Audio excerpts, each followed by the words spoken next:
are horses for courses and supercars for every buyer, but if you're looking for something that's dripping with technology and is laser focused on track performance, and if you have about $500,000 to spend, this could be the car for you.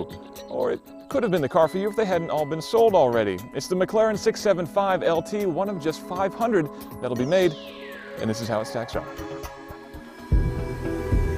The 675 LT is a stretched, lightweight, high-performance version of what has become McLaren's mid-level supercar, the 650S. The LT is a reference back to the long-tailed version of McLaren's amazing F1 GTR in the late 90s. Many of the changes are to the rear-mounted twin-turbo V8. It's the same basic lump as the 650S, but with revised internals and tweaked turbos. The result is a power output living up to its name, 675 metric horsepower. That's a spooky 666 horsepower if you prefer old-world numbers.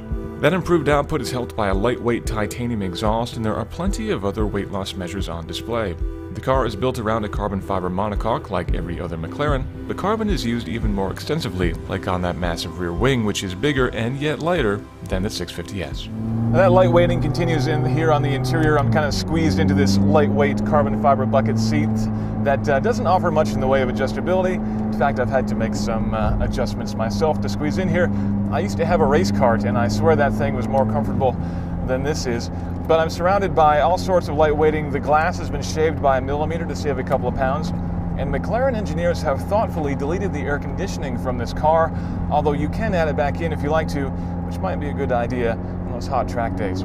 Materials are fantastic. There's carbon fiber, Alcantara, titanium. If you love materials, this is a really, really great place to be. If you were to take all of McLaren's road cars and put them on a ladder, the 675 LT would slot in one rung beneath the epic P1. In fact, it looks a lot like Big Brother. It's nearly as long, just about as wide, and that front nose certainly is pretty familiar. That massive front splitter is definitely a strong statement of track day intent. Open up the doors and you can see the exposed carbon fiber monocoque, which does make egress a little bit of a challenge. We've got two huge air intakes that feed the heart of the beast, sitting in the back, nestled in a web of carbon fiber on display for the world to see. Now, of course, being a McLaren, all of this is done with purpose. The car's organic shape is meant to cut through the wind, not punch a big hole in it, and many of the aerodynamic tweaks made here over the 650S are for exactly that purpose. From the side plates in the nose to that big new wing in the rear, the car generates an additional 40% more downforce than the 650S.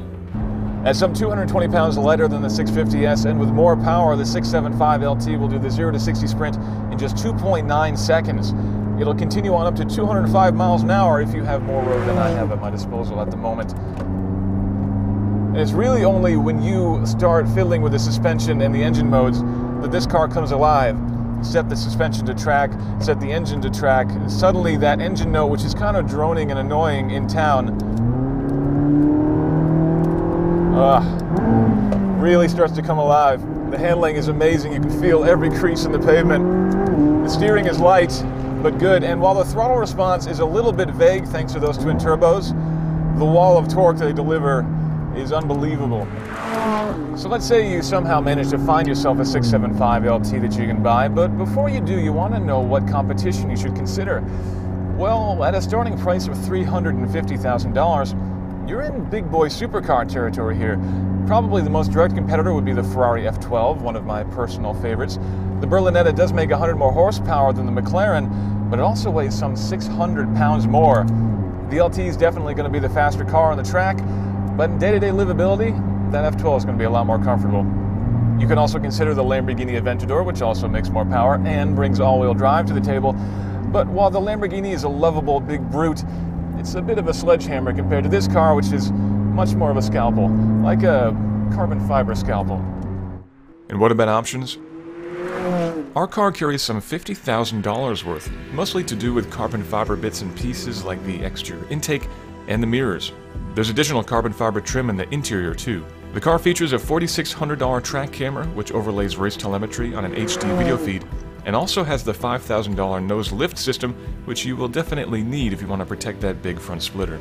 You can also choose things like alarms and parking cameras, which we would definitely recommend. All in all, this car is very nicely equipped and isn't light years above its base price, but even the base price isn't exactly lacking. The 675 LT is not a car for everybody, and that's not just because McLaren's only going to build 500 of the things.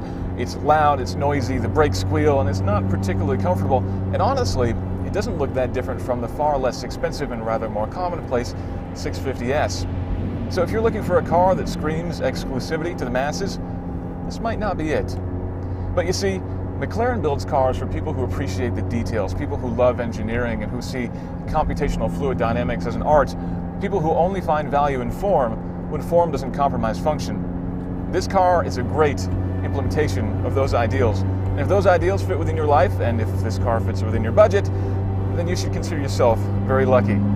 I wish that it fit in mine.